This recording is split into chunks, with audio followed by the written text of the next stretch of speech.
राजनीति के मैदान में जब जब मायावती बोलती हैं, उनकी बातें पूरे देश के सियासी माहौल को हिला देती हैं। बहुजन समाज पार्टी की मुखिया मायावती ने हाल ही में एक ऐसा बयान दिया जिसने बीजेपी और कांग्रेस दोनों दलों की नींव हिला दी। मायावती का ये बयान सीधे सीधे सत्ता के गलियारों में गूंज उठा और उत्तर प्रदेश से लेकर दिल्ली तक सियासी गर्माहट बढ़ा दी। मायावती ने साफ शब्दों में कहा कि बीजेपी और कांग्रेस दोनों ही दल केवल सत्ता पाने की राजनीति कर रहे हैं, जनता की भलाई इनके एजेंडे में कहीं नहीं है। उन्होंने बीजेपी पर निशाना साधते हुए कहा कि भाजपा केवल धर्म और जाति के नाम पर राजनीति करती है। जनता को असली मुद्दों जैसे बेरोजगारी, महंगाई और किसानों की हालत से भटकाने के लिए नफरत की राजनीति को हवा दी जा रही है।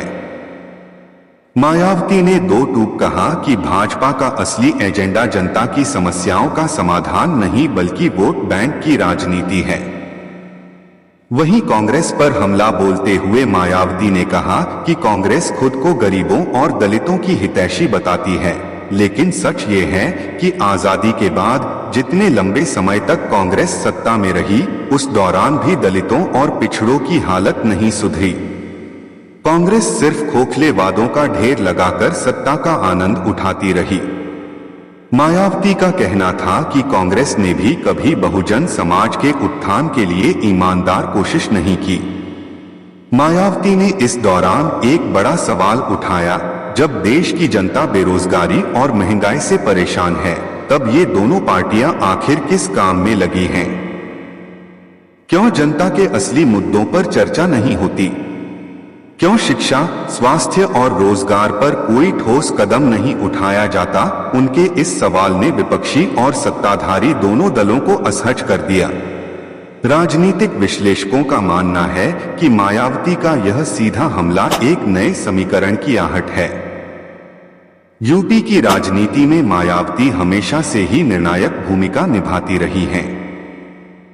उनके इस बयान के बाद साफ हो गया कि वे न तो कांग्रेस के साथ खड़ी होंगी और न ही भाजपा के साथ, बल्कि वे तीसरे मोर्चे की राजनीति को और मजबूत करने की दिशा में कदम बढ़ा रही हैं।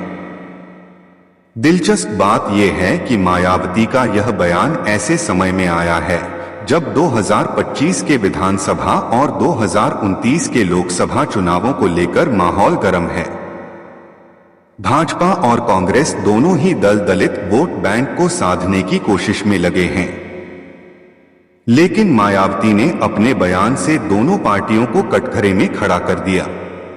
उनका यह कहना कि दलितों और पिछड़ों के साथ न्याय सिर्फ बहुजन समाज पार्टी ही कर सकती है, एक साफ संदेश है कि आने वाले चुनावों में वे अपनी राजनीति को और आक्रामक तरीके से सामने रखेंगी।